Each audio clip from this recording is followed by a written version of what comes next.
action let's go 저 건물을 찾으러 Assalamualaikum warahmatullahi wabarakatuh. Selamat pagi semua, salam sejahtera bagi kita semua. Shalom Om Swastiastu, nama budaya, salam kebajikan, salam budaya.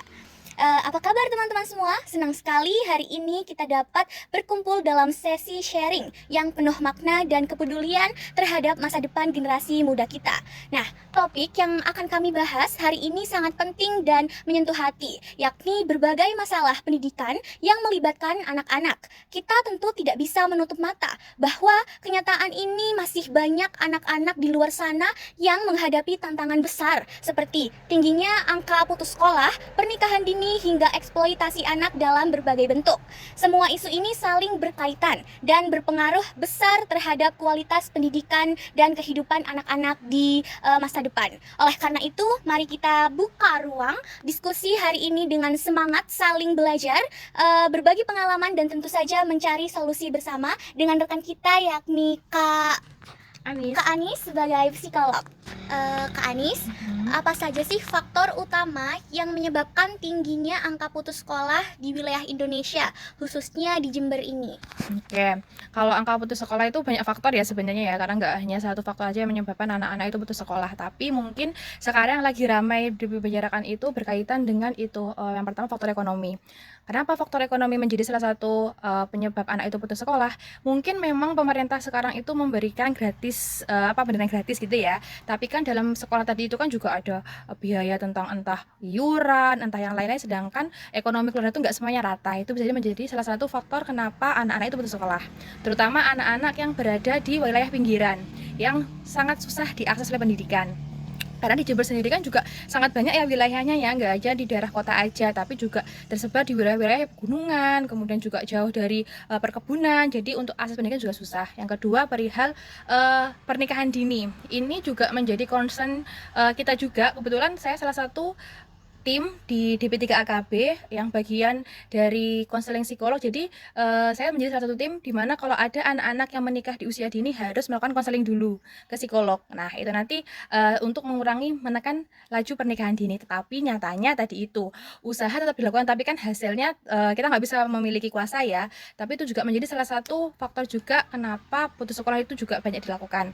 Kemudian yang ketiga motivasi belajar. Kadang saya menemukan beberapa kasus ketika saya melakukan wawancara waktu anak-anak itu melakukan sesi konseling kenapa menikah di usia muda, mereka itu menyatakan bahwasanya motivasi belajar rendah, malas untuk mikir, kemudian juga nggak terfasilitasi dengan orang tua, dan juga rata-rata mereka itu mengalami broken home.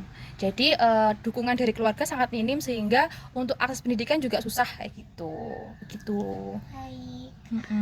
Jadi peran keluarga itu sangat penting ya, apalagi dalam kasus ini tuh keluarga menjadi sosok utama ya yang harusnya mendukung, namun malah sebaliknya ya Kak. Jadi menurut Kakak ini selain keluarga, apakah sekolah dan pemerintah itu bisa mengatasi banyaknya angka kasus putus sekolah ini Kak?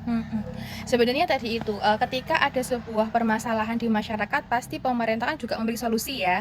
Sejauh ini kalau saya lihat juga pemerintah juga memberikan beberapa layanan untuk membantu penanganan angka putus sekolah. Yang pertama perihal tadi itu pelatihan PKBM. Mungkin saya kurang paham ya panjangan PKBM itu apa, tapi itu ada kayak pelatihan untuk yang non akademis itu juga menjadi salah satu usaha atau upaya untuk pemerintah itu mengurangi angka putus sekolah.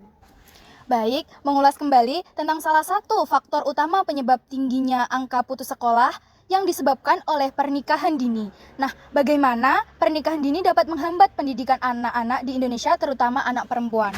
Oke, jadi sebenarnya pernikahan dini itu kan yang paling dirugikan pasti yang pihak perempuan ya. Karena apa? Karena tadi itu yang pertama berkaitan dengan kapasitas mereka untuk mengembangkan potensi dan cita-cita mereka. Karena ketika sudah menikah pasti perannya nggak hanya diri sendiri, pasti menjadi istri, menjadi ibu, dan itu akan menghambat dia untuk berkembang. Nah, rata-rata juga ketika saya datang di lapangan, ketika saya bertanya kepada catin perempuan di bawah usia muda itu ketika saya tanya, "Mbak kira-kira mau lanjut sekolah apa enggak?" Saya gitu. Hampir 90% mereka menyatakan enggak mau lanjut sekolah. Karena apa? Karena ingin fokus menjadi ibu rumah tangga, seperti itu. Yang pertama karena apa? Karena lebih mudah. Yang kedua, karena mungkin juga ketika harus lanjut sekolah kan harus mengusahakan lagi, kemudian harus belajar lagi, dan menurut mereka hal itu tuh cukup untuk mengeluarkan tenaga yang lebih banyak dibandingkan harus bekerja di rumah, seperti itu.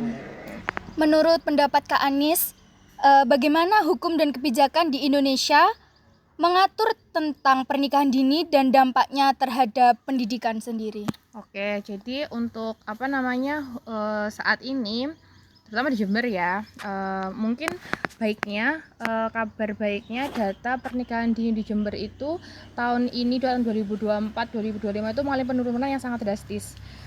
Memang Jember itu mendapatkan peringkat pertama pernikahan dini terbanyak di Jawa Timur.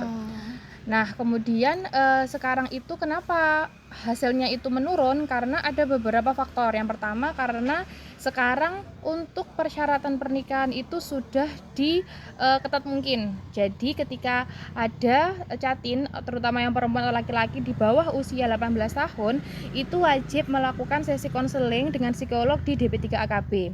Kemudian yang kedua, harus ada sidang di pengadilan agama kalau nggak salah ya, dan di mana nantinya sidang itu tadi bisa diputuskan lolos atau tidak tergantung usianya. Kalau dulu mungkin masih ada kelonggaran ketika ada namanya hamil duluan atau yang lainnya, tapi kalau sekarang benar-benar dibatasi dan diperketat. Terus kemudian yang kedua perihal tadi itu, kalau dulu masih boleh, misalnya ada beberapa oknum-oknum di daerah, misalnya kayak mudin atau yang lain tadi itu memberikan kemudahan untuk melakukan pernikahan. Kalau sekarang yang berani atau melanggar aturan-aturan itu mendapatkan sanksi karena ada undang-undang yang saya kurang paham ya undang-undang nomor berapa ya, tapi saya pernah diskusi dengan salah satu petinggi di DP3AKB kalau aturan-aturan tentang pernikahan dini sekarang sudah mulai diperketatkan, sehingga hal itu menjadi salah satu faktor untuk menurunkan angka pernikahan dini di Jember, seperti itu. Baik. Nah, Kak, dalam konteks pendidikan itu kan bentuk-bentuk eksploitasi anak seperti apa sih yang terjadi di Indonesia ini? Oke.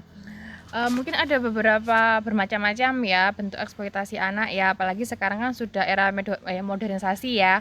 Mungkin kalau dulu eksploitasi anak itu bentuknya perihal tadi itu, yang pertama kalau perihal di sosial budaya menikahkan anak di usia sebelum waktunya, itu kan bagian dari eksploitasi anak juga. Karena apa? Karena mengambil hak anak untuk berkembang tadi itu. Kalau sekarang mungkin lebih berkembang lagi nih eksploitasi anak itu berkaitan dengan apa tadi itu, mungkin menjadikan anak sebagai komersil. Kan sekarang kita melihat ya banyak banget nih kasus-kasus, bukan lebih kasus sih, lebih banyak konten-konten yang melibatkan anak yang lucu-lucu tadi itu di media sosial untuk menarik viewers atau komentar itu.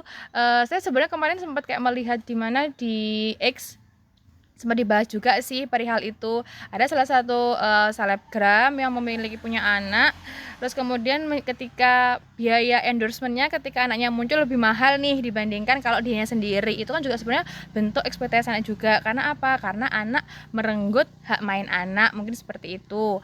Terus kemudian perihal tadi itu, ketika sekarang juga lagi marak juga nih di area pendidikan, guru-guru nggak fokus ngajar tapi fokus bikin konten dengan anak-anak tadi itu kan juga menjadi salah satu ekspektasi anak juga. Karena apa? Yang pertama, anak tidak memiliki concern atau persetujuan untuk muncul di hadapan publik. Dan yang kedua, pastinya ketika fokus membuat konten, akhirnya fokusnya belajar terpecah nih. Yang awalnya belajar menjadi fun dalam artian let it go, tapi dibuat sedemikian rupa, diskenariokan sehingga anak tidak bisa bebas mendapatkan haknya, seperti itu. Baik, Kak.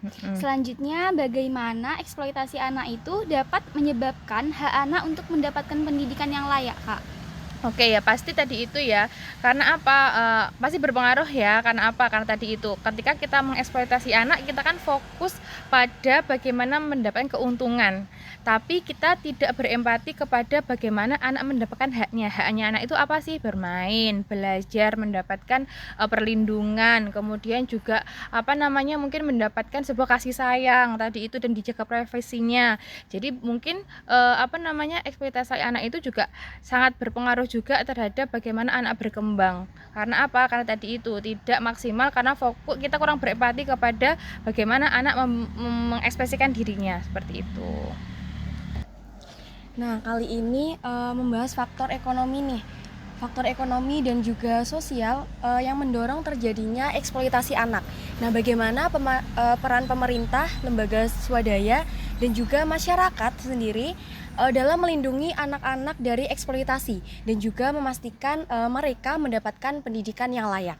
Oke, jadi mungkin kita flashback lagi nih ya pada tadi itu salah satu bentuk eksploitasi anak itu kan juga pernikahan usia dini juga tadi itu ya. Karena apa? Karena tadi itu salah satu faktor kenapa gini.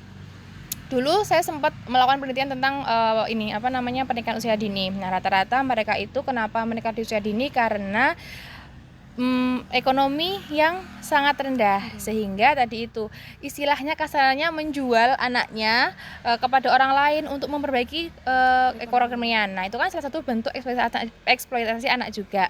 Kemudian ketika ditanya apa namanya peran pemerintah untuk mengurangi tadi itu ya bentuk eksploitasi anak ya. Ya tadi itu yang pertama berkaitan dengan meninggikan usia pernikahan. Itu juga salah satu bentuknya.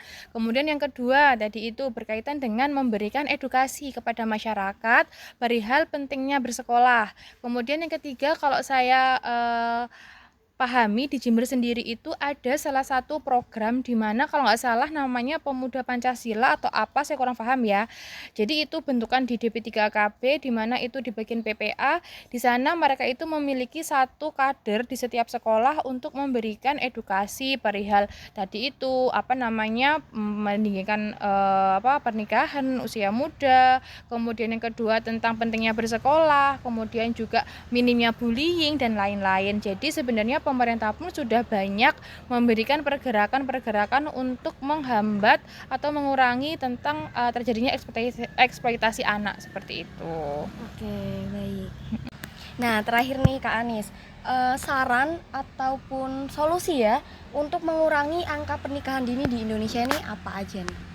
Oke, jadi untuk saran bagaimana untuk mengurangi untuk tingkat pernikahan dini, mungkin yang pertama tadi itu aturan yang mengikat itu harus jelas karena ini yang menjadi tolak ukur utama supaya mereka itu lebih aware terhadap kenapa sih nggak diperkenankan untuk melakukan pernikahan usia dini. Yang kedua melakukan butuhnya psikoedukasi. Oke, memberikan psikoedukasi tadi itu ya. Edukasi itu berkaitan dengan apa? Tadi itu. Yang pertama memberikan edukasi bahwasanya gambaran tentang pernikahan itu seperti apa sih? Karena tadi itu, mungkin ketika saya banyak nanya nih kepada catin-catin muda tadi itu ketika saya tanya bagaimana pendapat Anda pada sebuah pernikahan? Mereka rata-rata masih belum paham. Mereka taunya kalau menikah itu senang, hidup berdua, kemana-mana halal, tapi seperti itu. Tapi perihal tentang bagaimana harus menjalankan perannya sebagai istri seperti apa, sebagai suami seperti apa, mereka masih belum paham. Kemudian kedua, perihal edukasi tentang seksualitasnya. Karena apa? Karena ketika anak di usia muda, kemudian mereka memiliki anak, nah khawatirnya banyak risiko-risiko yang sangat besar karena apa reproduksi masih belum siap, kemudian harus hamil sehingga tadi berdampak pada kesehatan juga. Baik, disimpulkan teman-teman bahwa eksploitasi anak ini merupakan persoalan yang sangat serius yang memerlukan perhatian dari semua pihak termasuk khususnya dari pihak lembaga pendidikan. Sebagai lingkungan yang dekat dengan kehidupan anak sehari-hari, sekolah memiliki peran strategis dalam upaya pencegahan dan identifikasi kasus-kasus eksploitasi melalui pendidikan yang tepat, pelatihan bagi tenaga pendidik juga tenaga kerja dengan berbagai pihak, yaitu sistem pendidikan dapat menjadi garda terdepan dalam melindungi hak dan masa depan anak-anak. Dengan komitmen yang kuat dan tindakan yang nyata, anak ini dapat dicegah dan setiap anak itu berhak tumbuh serta berkembang secara aman, sehat, dan bermanfaat. Baik, terima kasih kepada narasumber kami, yakni Kak Ani selaku psikolog di wilayah Jember. Terima kasih Kak. Sama-sama, semoga apa yang saya sampaikan dapat bermanfaat ya. Dan teman-teman melalui video ini nggak hanya menjadi tugas saja, tapi menjadi media belajar juga dan nanti dapat bermanfaat ke masyarakat begitu. Baik, terima kasih.